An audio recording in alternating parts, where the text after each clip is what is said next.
First of all hyperbola होता क्या है और वो बनता कैसे है। मान लीजिए ये हमारे दो फिक्स्ड पॉइंट हैं जिनको मैं P1 P2 नाम दे रही हूँ यहाँ पर, और ये मेरा एक अनफिक्स्ड पॉइंट है, ठीक है। इससे इस तक का डिस्टेंस और इससे इस तक का डिस्टेंस ए P1 माइनस ए P2। यहाँ पर आप देखेंगे इलिप्स में यहाँ माइनस की जगह क्या होता है, प्लस होता है, बट यहाँ पर माइनस होगा। ये एक कांस्टेंट वैल्यू होता है। इसी तरीके से कई सारे पॉइंट होंगे और हमारा जो हाइपरबोला जिस शेप में बनेगा वो होगा इस तरीके का, कुछ इस तरीके का, ठीक है। इसको इसकी जो इलिप्स की फॉर्मेशन थी उसको बनाना मेरे लिए इजी था, बट यहाँ पर आपको ये शो करना कि हाइपरबोला की फिगर कैसी बनी वो समवट डिफरेंट एंड डिफिकल्ट है। So we are not going to do this. बस आप ये याद रखिए कि हाँ ये बना कैसे। ये है हॉरिजॉन्टल हाइपरबोला, ठीक है। ये क्या है, हॉरिजॉन्टल हाइपरबोला है। इसके अंदर ये जो एक्स एक्सिस का काम कर रही है यानी ये वाली लाइन, ये है हमारी ट्रांसवर्स एक्सिस, ओके। और ये वाली लाइन जो पिंक कलर से हाईलाइट हो रही है, ये वाली लाइन होगी conjugate axis. I hope I am clear with this. ये कॉन्जुगेट एक्सिस। ट्रांसवर्स एक्सिस एक तरीके की हम बोल सकते हैं कि वो मेजर एक्सिस होगी। जैसे इलिप्स में मेजर एक्सिस पर ही फोकाई लाई करता था, हाइपरबोला में ट्रांसवर्स एक्सिस पर हमारे फोकाई लाई करेंगे। किस तरीके से, थोड़ा अच्छे से बना लेते हैं फिगर।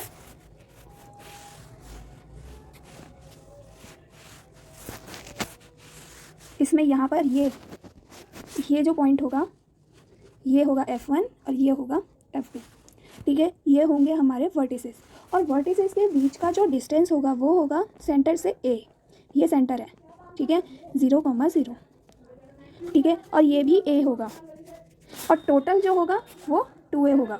जैसे इलिप्स में पढ़ा था वर्टिसेस से सेंटर तक का डिस्टेंस हमारा क्या होता था हमारा A होता था, ये A होता था, है ना। इसी तरीके से वर्टिसेस से सेंटर तक का डिस्टेंस हमारा इसमें A होगा। और C क्या होता है, C होता है सेंटर से फोकस तक का डिस्टेंस, यानी कि ये डिस्टेंस जो हाईलाइट हो गया है, ठीक है।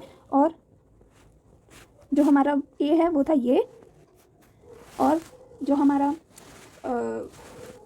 ये A, ये क्या लिख दिया मैंने, ये C होता है, ठीक है, ये C होता है। फोकस से सेंटर तक का डिस्टेंस C होता है और वर्टिसेस से सेंटर तक का डिस्टेंस A होता है। अब इसमें आपको B जो डिस्टेंस है ये टोटल 2C होगा, ठीक है। और ये 2C क्या है, ट्रांसवर्स एक्सिस की लेंथ है, ठीक है। अब इसमें B की लेंथ दिखाना वो भी समवट कहीं ना कहीं वो भी डिफरेंट और डिफ़िकल्ट होगी हमारे लिए, तो उसका हम नीचे देखते हैं। मान लीजिए ये तो हाइपरबोला है, मैंने यहाँ से एक लाइन ड्रॉ करी, ये है आपका 0,0, मैंने एक लाइन ड्रॉ करी, डॉटेड लाइन जो कि ओरिजिन से पास हो रही है और इसको कर रही है, इसको इस पॉइंट पर टच कर रही है, ठीक है। इस पॉइंट से अगर मैं इस पर एक परपेंडिकुलर डालूँ, ठीक है, इस पॉइंट से अगर मैं इस लाइन पर एक परपेंडिकुलर डाल दूँ, ये यानी कि ये, तो ये जो लेंथ होगी ये होगी B। इसी तरीके से अगर मैं इधर से भी एक लाइन ड्रॉ करूँ जो कि ओरिजिन से पास नहीं हो पाई, थोड़ा सा देखते हैं, अभी ओरिजिन से पास होती दिख रही है, ठीक है। तो मैं अगर यहाँ से एक परपेंडिकुलर इस पर डाला तो ये जो इसके सामने वाली लेंथ होगी ये होगी B। I hope it is clear and this is the length of conjugate axis, ये E भी है, ठीक है। आई hope I am clear. Now further I want to discuss about coordinates of focus and vertex. So for that we have to draw here hyperbolas. These are the hyperbolas. This, okay, let's 1 minute. तो कुछ अजीब ही होता चला जा रहा है। ये जो पॉइंट होगा, ये पॉइंट ये होगा हमारा वर्टेक्स, ठीक है, जो कि होगा ±C,0। ये अभी हॉरिजॉन्टल हाइपरबोला की बात हो रही है यहाँ पर, ठीक है। ये है हमारी वर्टिसेस और इसका जो लेंथ होगी वो होगी 2a। ये है फोकस, ओके, ये है फोकस। और फोकस का भी जो ये देखो ये a होगा, ये a, क्योंकि लेंथ भी तो a है ना, ये a होगा। और फोकस का होगा ±c,0 और ये ±c,0। ये प्लस माइनस क्यों आया है? मैंने दोनों फोकस का एक साथ ही लिख दिया कि अगर इधर वाली साइड का है, इस साइड का, इस वाली साइड का अगर मैं बात करूँ तो वहाँ पर माइनस आएगा, इस वाली साइड की बात करूँगी तो वहाँ पर प्लस आएगा। आई होप आई एम क्लियर। एक और टॉपिक हमारा रह गया जिसमें अगर a यानी ये डिस्टेंस और b यानी एज्यूम्ड ये डिस्टेंस, मैं भी इस तरीके से नहीं निकाल रही हूँ, ठीक है। अगर a डिस्टेंस b के इक्वल होता है तो वो हाइपरबोला क्या होता है? इक्विलेटरल हाइपरबोला होता है वो, ठीक है, equilateral hyperbola. I hope I am clear. Now the equation of horizontal hyperbola is x² / a² - y² / b² = 1। ये हम कैसे आइडेंटिफाई करेंगे? आइडेंटिफाई करने का तरीका एलिप्स में था कि जिसके नीचे a हो वही मेजर एक्सिस होती है, याद आया? बट यहाँ पर हाइपरबोला के केस में जो भी आपका कोफिशिएंट, x का कोफिशिएंट यहाँ पर क्या है? 1/a² है, y का कोफिशिएंट यहाँ पे क्या है? -1/b² है। तो इनमें से पॉजिटिव वाला जो होगा वो हमें क्या देता है? वो हमें देता है positive coefficient gives us a value, second transverse axis,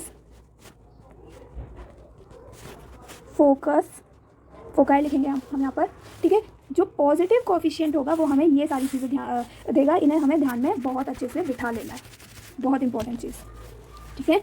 it is the most important thing to how to identify whether it is vertical hyperbola और it is horizontal hyperbola. Now let us talk about vertical hyperbola. Let us take it as transverse axis. This y-axis will be the transverse axis because focus will be lie on this axis only. Now I hope I am clear. This line is highlighted with sea blue color, is highlighted with yellow color now, is transverse axis. Transverse axis over which focus will be lying, okay. The distance from center to vertex is a। यहाँ पर ये कुछ ज़्यादा इधर बन गया, इसको थोड़ा सही कर लेते हैं, ये a, तो ये टोटल 2a। और फोकस से f1 both the focus, distance between both the focus is what? 2c, okay. So I hope I am clear. So this length is c, okay, and this length is a, 2a. This is 2c and this is 2a.